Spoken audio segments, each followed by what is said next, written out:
الذكر فهل من مدكر بسم اللہ الرحمن الرحیم۔ کذبت ثمود، جھٹلایا سمود نے المرسلین، رسولوں کو یا بھیجے ہوئے۔ اذ قال لهم اخوهم صالح، جب ان سے کہا ان کے بھائی جناب صالح علیہ السلام نے، الا تتقون، کیوں نہیں تم تقوی اختیار کرتے ہو؟ انی لکم رسول امین، بے شک میں تمہارے لیے ایک امانت دار رسول ہوں۔ فاتقوا اللہ، بس تم اللہ سے ڈرو،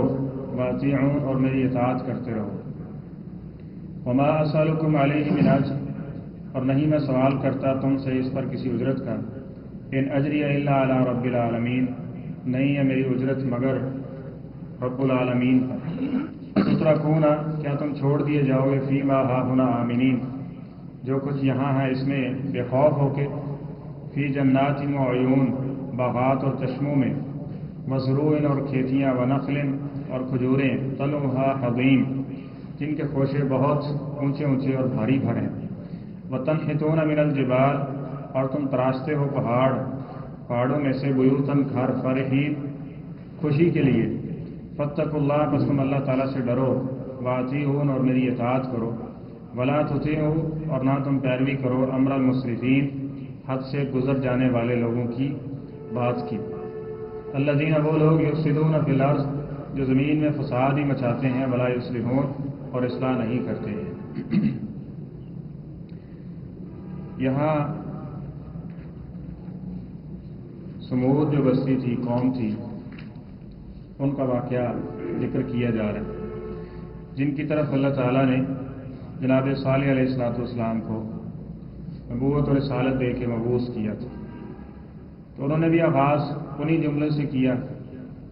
کہ الا تتقون، اللہ کا ڈر اور خوف پیدا کرو۔ انی لکم رسول امین، اور اللہ کا ڈر اور خوف کیسے ہو سکتا ہے؟ وہ رسولوں کی اطاعت اور فرمان برداری، ان کی بات ماننے سے ہی ہوگا کہ اللہ کیسا ہے وہ پیغمبر بتائیں گے، پیغمبر اللہ تعالیٰ کے بارے میں سمجھائیں گے، پھر اس کے مطابق اللہ تعالیٰ کا ڈر اور خوف رکھنا،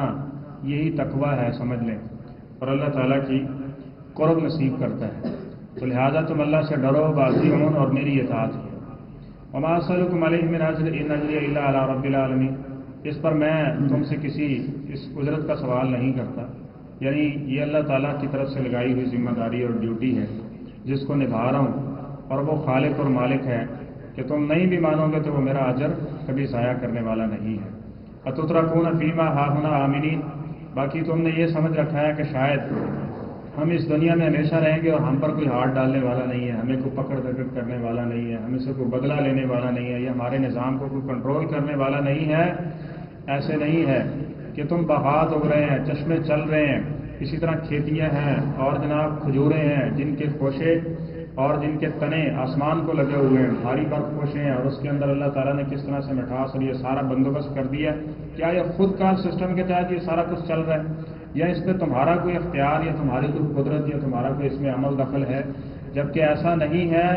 یہ مانا جاتا ہے سرسری الفاظ میں کہ یہ سب کچھ اللہ تعالیٰ کی عطا اور اس کی بناوٹ اور اس کی تخلیق ہے، تو پھر اس کی اطاعت اور فرما برداری کرتے ہوئے پھر کیوں یہ سمجھا جاتا ہے کہ وہ ہم جس حال میں ہیں، جو کر رہے ہیں، ہماری مرضی ہے اور ہم جیسے چاہیں گے اس طرح زندگی بسر کرنے میں؟ گویا کہ بھول جاتے ہیں کہ جو یہ سارا نظام چلانے والا ہے وہ اس 5-6 فٹ کے آدمی کے اوپر کوئی اختیار نہیں رکھتا، یہ اپنی مرضی کرتا ہے، باقی دنیا کی ہر چیز اس کی مرضی سے ہوتی ہے۔ تو یہ دیکھ لیں یہ کتنا بڑا شیطانی وسوسہ ہے جو انسان کو گمراہی کی طرف لے کے جاتا ہے۔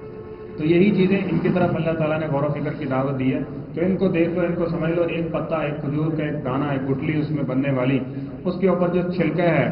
وہ بھی اپنا اختیار نہیں رکھتا، وہ بھی اللہ تعالیٰ نے اس کو پیدا کیا، اس کو بنایا، اس کے اندر سارے یہ جو معاملات ہیں اس کو کنٹرول کرنے والا اللہ ہے، تو اس انسان کے معاملات کو بھی کنٹرول کرنے والی ذات، اس پہ قدرت رکھنے والی ذات اللہ تعالیٰ کی ہے، لہٰذا اس کی اطاعت اور فرما برداری کرو۔ فاتقوا اللہ وتنحتون من الجبال بیوتا فرحین، اور اسی طرح کیا تھا کہ پہاڑی مقامات تھے، یہاں وہ رہتے تھے اور پہاڑوں کے اندر وہ اپنے گھر تراشا کرتے تھے اور بنایا کرتے تھے، فرحین، وہ بڑے خوش ہوا کرتے تھے۔ اس میں مفسرین نے 2 توضیحات ذکر کی ہے۔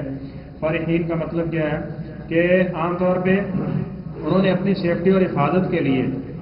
ایسی جگہ پہ مکانات تعمیر کیے ہوئے تھے جو اونچی جگہوں پر مبنی تھے، جہاں پہ کوئی خطرہ وغیرہ نہیں ہوا کرتا تھا کہ کوئی اس طرح کا خونخوار جانور وہاں تک پہنچے یا ان پہ حملہ کر دے یا دیگر کوئی چیزیں۔ اور دوسری چیز یہ تھی کہ انہوں نے اپنی سیر و سیاحت کے لیے ایسی جگہیں بنا رکھی تھیں جہاں پہ وہ رہنا سہنا آنا جانا اس کو کیا کرتے تھے، پسند کرتے تھے۔ تو فرمایا فاتقوا اللہ واطیعون، یہ اللہ تعالیٰ نے عطا کیا، ان سے فائدہ اٹھاؤ، ان کا انکار نہیں ہے، یہ چیزیں حاصل کر سکتے ہو، بنا سکتے ہو،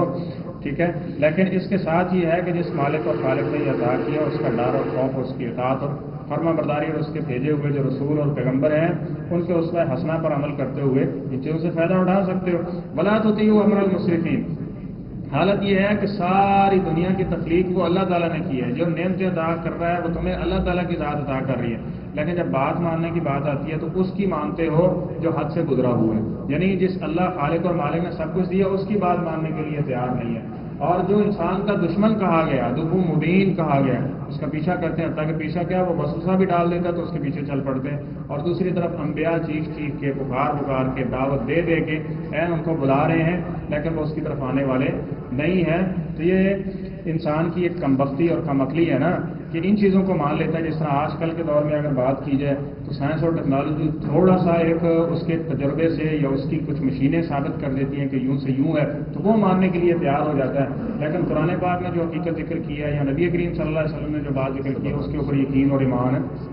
نہیں بنتا کہ یہ کیسے ہے۔ یہ اس نے ڈھونڈ لی ہے کہ آسمان کی چھت کے نیچے اتنے سیارے ہیں، فلاں ہے اور اس میں یہ کچھ چل رہا ہے، اس میں یہ کچھ چل رہا ہے، لیکن یہ ماننے کے لیے تیار نہیں ہے کہ اللہ تعالیٰ نے فرمایا ہے، نبی کریم صلی اللہ علیہ وسلم نے اس کی پیشین کو یہاں خبریں دی ہیں کہ اگر انسان ایک قبر میں چلا جاتا ہے، اگر وہ بد ہے تو اس کو وہاں سزا ہو رہی ہے، اگر نیک ہے تو وہاں اس کے لیے اللہ تعالیٰ نے ایک بہترین بندوبست کیا ہوا ہے باغات کی صورت میں اور اس قبر کو تحت دینے کا۔ یہ سمجھ نہیں آتا، وہ چیزیں جو سمجھنے کے اس کو ضرورت نہیں تھی اس کی طرف چلا گیا، یعنی اس کے بغیر ایمان کامل ہو سکتا ہے، لیکن اس کی طرف جس کے بغیر نہیں ہو سکتا یا جو انسان کے ایمان کو گزن پہنچانے والی چیز ہے اس کی طرف یعنی اس کی کوئی فکر اور واقعہ نہیں ہے۔ تو فرمایا کہ بلا تطیعوا امر المسرفین، جو حد سے گزرے ہوئے لوگ ہیں نا، حد سے گزرے ہوئے یعنی جو مقصد نہیں ہے، بے مقصد چیزیں ہیں ان کی طرف پڑ جاتے ہو اور جو مقصد کی چیزیں ان کو چھوڑ دیتے ہو۔ یہ ان کی ایک ایسے سمجھے جو بڑی برائی تھی، خامی تھی، اس کا ذکر یہاں کیا گیا۔ تو فرمایا الذین یفسدون فی الارض،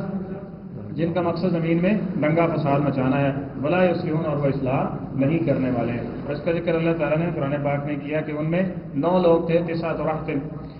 جو مشہور تھے، یفسدون فی الارض ولا یصلحون، جن کا کام ہی کیا تھا کہ انہیں فساد مچانا ہے اور کبھی کوئی اصلاح والی بات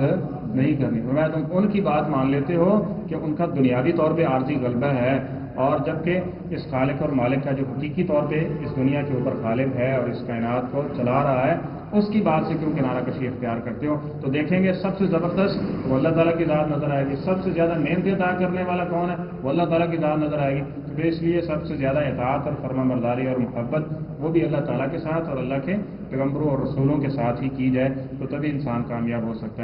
صدق اللہ العظیم۔